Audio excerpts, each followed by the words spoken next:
मित्रों, जैसा कि आप जानते हैं कि पिछले वीडियो में हमने 5 तक सवाल प्रश्नावली 1A का पढ़ा चुके हैं और आज हम पढ़ाने चल रहे हैं आगे उसी का सवाल, यानी कि 6वें नंबर से हम शुरू कर रहे हैं। और मित्रों, आप लोग आगे बढ़ने से पहले जरूर हमारे वीडियो को सब्सक्राइब कर दें और लाइक कर दें और 2-4-10 लोगों को शेयर कर दें ताकि हम आपको और अच्छे से पढ़ा सकें। तो मित्रों, जैसा कि आप जानते हैं, पहला क्वेश्चन लिखा हुआ है, यहाँ पर लिखा हुआ है P प्लस क्यू और P माइनस क्यू के योगात्मक प्रतिलोम लिखे, यानी कि P प्लस क्यू और उसके बाद में P माइनस क्यू के योगात्मक प्रतिलोम लिखे। तो मैंने आपको पिछले वीडियो में ये बताया था मित्रों, अगर कहीं पर धनात्मक संख्या आ रही है, इसका योगात्मक प्रतिलोम पूछ जाएगा तो ये माइनस में हो जाएगी, और कहीं पर ऋणात्मक संख्या आ रहा है, इसका योगात्मक प्रतिलोम पूछेगा तो वो वहां पर क्या हो जाएगा, प्लस हो जाएगा। तो जैसे कि मित्रों यहाँ पर देख रहे हैं P प्लस क्यू और P माइनस क्यू के योगात्मक प्रतिलोम लिखना है। तो यहाँ पर मैं देखूं तो P प्लस क्यू का योगात्मक प्रतिलोम जब हम लिखेंगे तो मित्रों ये हो जाएगा माइनस P और प्लस मा Q, और जब हम ये ब्रैकेट खोलेंगे तो ये हो जाएगा माइनस P और माइनस हो जाएगा Q। तो आप ये वाला भी आंसर कर सकते हैं और आप ये वाला भी आंसर कर सकते हैं। और दूसरा का जो है यानी कि माइनस P माइनस Q, इसका योगात्मक प्रतिलोम लिखेंगे तो यहाँ पर प्लस है तो जब इधर जाएगा तो ये क्या हो जाएगा, माइनस P माइनस Q हो जाएगा, और जब इसका ब्रैकेट खोलेंगे मित्रों तो ये हो जाएगा माइनस P और ये हो जाएगा प्लस Q, क्योंकि माइनस और माइनस का गुणा होगा तो प्लस हो जाएगा। और जब इसको सही से लिखना चाहोगे तो प्लस वाला आगे कर लीजिएगा तो Q और ये माइनस P यहाँ पर हो जाएगा। तो आप ये भी लिख सकते हो, तो आप इसमें ये भी लिख सकते हो, आप ये भी लिख सकते हो, और इसमें आप ये भी लिख सकते हो, और आप ये भी लिख सकते हो, और आप ये भी लिख सकते हो। कोई भी आपका आंसर सही होगा, आप इनमें से कुछ भी लिख सकते हो। ठीक, अब उसके बाद में 7वां नंबर सवाल कह रहा है मित्रों, 7वां नंबर सवाल क्या कह रहा है, 7वां नंबर सवाल कह रहा है कि x के किस मान के लिए 5 गुणे और ब्रैकेट में 3 और गुणे 2 और बराबर 5 गुणे 3 और फिर ब्रैकेट बंद और गुणे x का कथन सत्य होगा। कहने का मतलब होता है कि x के जगह पे हम कौन सी ऐसी संख्या रख दें कि इधर का जब गुणा करें और इधर का गुणा करें तो दोनों बराबर आए। तो अगर मित्रों, अगर मैं बात करूं सीधे सीधे तो आप वैसे देख लें तो हो जाएगा 3 दूनी 6 और 6 पंचे 30 हो जाएगा, और 5 पंते 15 और 15 दूना 30। अगर मैं वैसे देखूं तो यहाँ पर अगर मैं 2 रख दूं तो हो जाएगा पूरा। लेकिन ये तो हो गया हमारे समझ के ऊपर सवाल, अगर इसको हमें हल करके लगाना है तो कैसे लगाएंगे।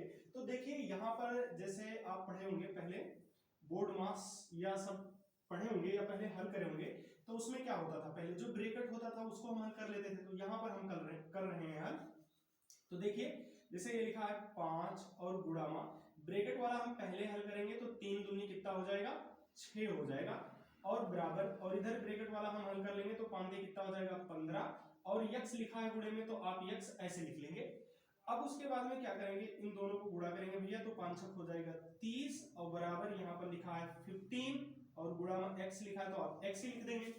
अब उसके बाद में हमें क्या करना है भैया, जब कोई चीज इधर गुणा में रहती है तो इधर आकर के भाग में हो जाती है, और अगर कोई चीज इधर भाग में रहती है तो इधर आकर के गुणा में हो जाती है।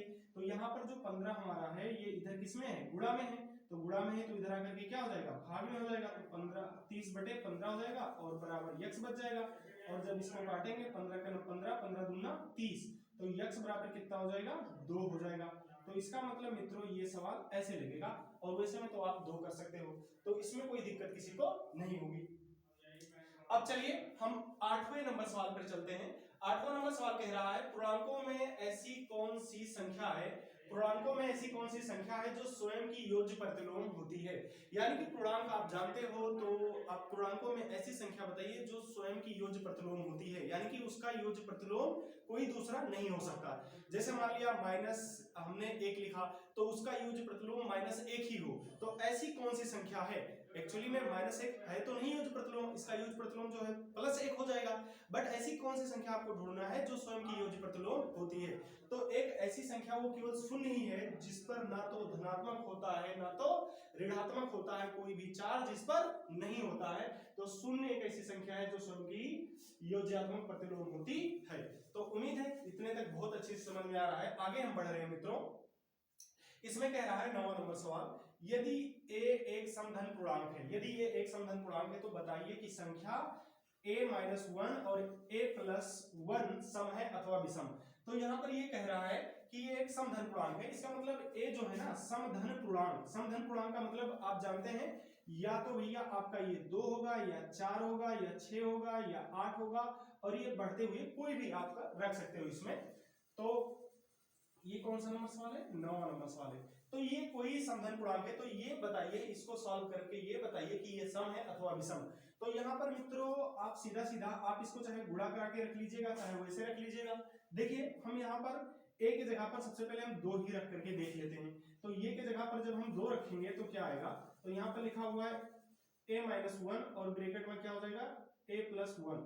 तो इसका यहाँ पर जो ये है वहां पर हम 2 रखेंगे तो हो जाएगा 2-1 और यहाँ पर 2+1 हो जाएगा, और 2 में से 1 जाएंगे तो 1 बचेगा, और यहाँ पर 2 और 1 कितना हो जाएगा, तो 3 हो जाएगा। जब मल्टीप्लाई कराएंगे तो 3। तो यहाँ पर इसे क्या पता चला कि इससे ये विषम निकल गया है। ये तो हमने 2 रख करके चेक कर लिया।